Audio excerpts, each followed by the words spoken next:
करतोय। खेडकरांनो, राजगुरुनगरकरांनो, बारामतीमध्ये काल शनिवारपासून कृषक अतिशय चांगल्या प्रकारचं प्रदर्शन भरवलेलं आहे।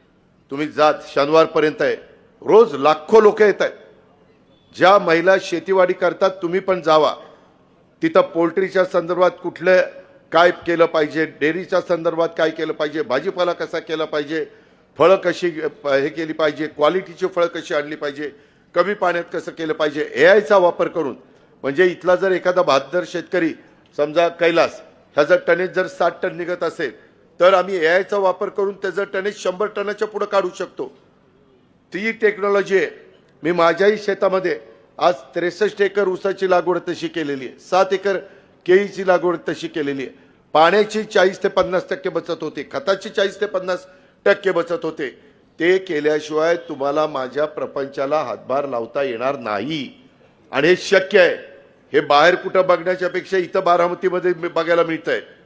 फक्त सकाळी स्वतः तिथं जावा, दिवसभर वेळ काढून जावा, जेवढं तुम्ही बघाल तेवढं तुम्ही त्याच्यामध्ये तुमच्या ज्ञानात भर पडणार आहे।